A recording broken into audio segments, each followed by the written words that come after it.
வெளியூர் போய் தானே சம்பாதிக்கணும். அப்படியாடி? சரி, அப்பனா நம்ம பையனை ரெடி பண்றது.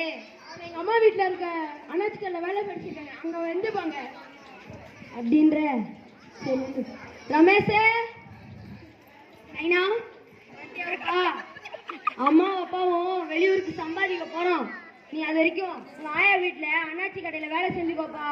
வேணா நைனா, நான் பள்ளிக்கூடத்துக்கு போறேன். நைனா டேய் சொல்றது கேளுடா. பள்ளிக்கூடத்துக்கு போயிட்டு என்னடா பண்ண போற? வேலைக்கு போனா கொஞ்சமா சம்பாதிப்படா.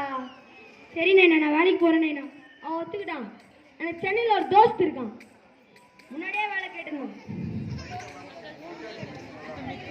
ஹலோ குமாரே, சொல்றதாங்க சாமி.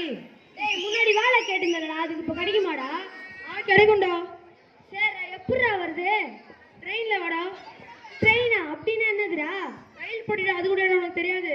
சரிடா வைக்கிறேன். என்ன சொன்னாரு உங்க தோஸ்து? அவர் நம்ம ரயில் போட்டியில வர சொல்லிட்டான். சரிவா கிளம்பலாம்.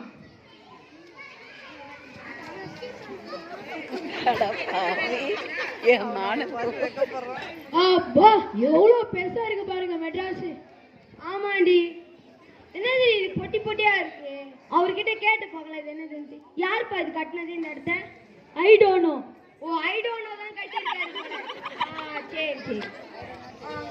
இது என்ன சமாதி சமாதியா இருக்கு? இது யாரு கட்டினா? அவர்கிட்ட கேளுங்க. ப்ரோ இது யார் போ கட்டினது? யாரு? I don't know. I don't know கட்டியிருக்காரு.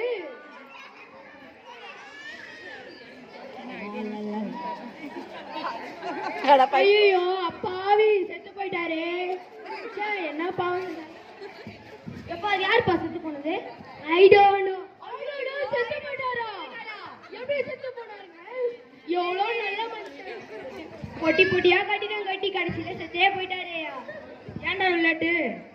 வர வழியில மெட்ராஸ் சுத்தி பார்த்துட்டு வந்தேன்டா. நல்ல விஷயம் தானே. ஏன்னா முகம் சொந்தி போட்டிருக்க? இல்லடா, வர வழியில நிறைய பொட்டி பொட்டி கட்டிடம் பார்த்தேன்டா.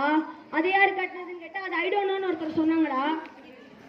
சமாதி சமாதியா இருக்குன்னா அதை யாரு கட்டுனா கேட்டா அதுவும் ஐ டோன்ட் நோன்னாங்கண்ணா. கடைசியில அந்த ஐ டோன்ட் நோவே செத்து போயிட்டாரா? அடா பாவி, ஐ டோன்ட் நோ எனக்கு தெரியாதுன்னு அர்த்தம்டா. அப்படியாடா குமாரே? இது யாரா அவனுக்கு சொல்லி கொடுத்தா? என் பையன் ஃபாத்திமா ஸ்கூல்ல படிக்கிற, நல்லா ஒழுக்கம் கல்வி இங்கிலீஷ் நல்லா சொல்லி தராங்கடா. அப்படியாடா? சரி வாடா, எனக்கு வேலை தேடி கொடுக்குறேன். இல்லடா எனக்கு வேலை எல்லாம் ஒண்ணு, நான் திரும்பி ஊருக்கே போறேன். ஏன்டா? நான் வர வழியில பெரிய தப்பு பண்ணிட்டு வந்துட்டேன்டா. என்னடா தப்பு பண்ண?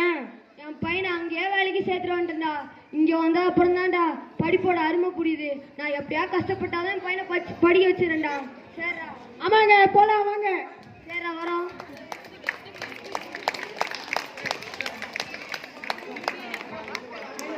வரானுங்க.